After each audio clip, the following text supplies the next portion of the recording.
السلام علیکم دوستو، کیسے ہو؟ خیریت ہے؟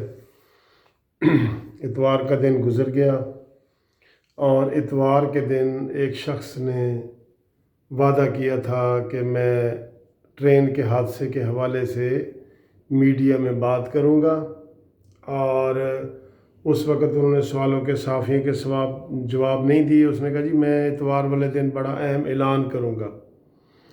تو دوستوں، مجھے کافی دوستوں کے فون آئے کہ کیا شیخ رشید صاحب نے استعفیٰ دے دیا؟ میں نے کہا جی کیسی باتیں کر رہے ہیں آپ؟ کہتے نہیں، ان کے سے یہی تاثر ابھرا تھا جو انہوں نے صحافیوں کے سوالوں کا جواب دینے میں جو کہا تھا کہ میں اتوار والے دن بڑی اہم بات کروں گا، اور اس وقت مجھ سے لوگوں کو جواب دینے کے بجائے اس نے کہا جی میں اتوار والے دن سارا کچھ بتاؤں گا۔ تو آج تو ہم تو یہ توقع کر کے بیٹھے تھے کہ وہ استعفیٰ دے گا، کیونکہ اتنا بڑا حادثہ ہوا ہے، اور اس حادثے کے حوالے سے عمران خان کی ویڈیو بار بار چلائی گئی کہ ریلوے کے وزیر کے چھوٹا سا بھی حادثہ ہو تو اس کو استعفیٰ دینا چاہیے، اور انکوائری بھی تاکہ اس کے انڈر نہ ہو، اور اگر اس میں کوئی کوتاہی ثابت نہ ہو تو وہ بندہ بحال ہو سکتا ہے۔ اب ریلوے کا حادثہ مولانا صاحب کے دھرنے کی وجہ سے پس پشت چلا گیا ہے۔ اس کو آج کسی نے نہیں دیکھا، کیونکہ آج مولانا صاحب نے الٹیمیٹم دینا تھا، جس کی وجہ سے لوگ وہ شیخ رشید صاحب کے دھرنے کو بھول گئے تھے۔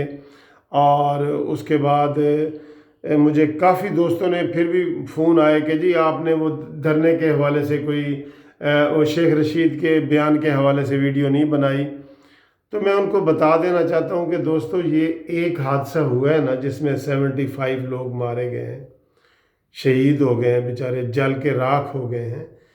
اس سے ڈبل بھی ہو جائے نا تو یہ استعفیٰ دینے والے نہیں ہیں، کیونکہ جس طرح منتیں ترلے کر کے یہ حکومت میں آیا ہے، عمران خان جس کو اپنا چپڑاسی بھی نہیں رکھنا چاہتا تھا، عمران خان سے منتیں ترلے کر کے اس نے ٹکٹ کے حوالے سے بات کی، اور عمران خان نے اس کو وہ سپورٹ کیا، کیونکہ آپ کو یاد ہے کہ اس الیکشن سے پہلے اس نے ضمنی الیکشن لڑا تھا جس میں شیخ رشید صاحب کی ضمانتیں ضبط ہو چکی تھیں۔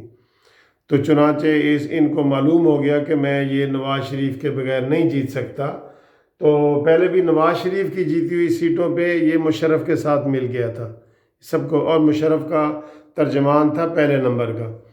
تو اب بھی وہ اسی طرح اس نے یہ سیاست کھیلی ہے اور اتحاد کر کے یہ جیتا ہے، ورنہ اس کے اپنے حلقے میں 3 سے 4 ہزار ووٹ ہیں، بس اس سے زیادہ نہیں ہے۔ یہ جو تحریک کا سربراہ بنا ہوا ہے، اس سے زیادہ اس کے ووٹ نہیں ہیں۔ تو اس سے آپ استعفے کی توقع کیوں کر کے بیٹھے ہیں؟ یہ جن لوگوں نے مجھے فون کیے ہیں کہ جی شیخ رشید نے استعفیٰ دے دیا ہے، ذرا یہ خبر کنفرم کر کے بتائیں۔ میں نے کہا بھائی کنفرم کر کے کیا بتاؤں، میں آپ کو پہلے ہی بتا رہا ہوں کہ اس نے استعفیٰ آئندہ بھی نہیں دینا، اس سے بڑا حادثہ بھی ہو جائے تو۔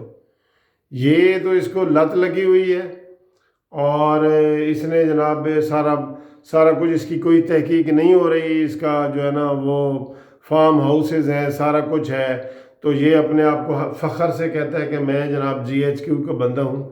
تو اس لیے جناب اس کے استعفے کی بات میرے سے نہ کریں۔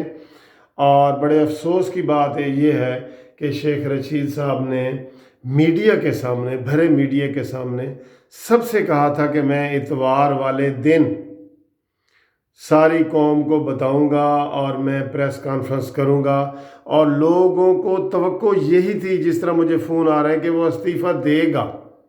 لیکن آج یہ 12 بجے کے بعد کی ویڈیو ہے اور اتوار کا دن ختم ہو گیا ہے، تو شیخ رشید صاحب نے نہ آنا تھا، نہ وہ آئے ہیں، نہ استعفے کے لیے آئندہ وہ آئیں گے۔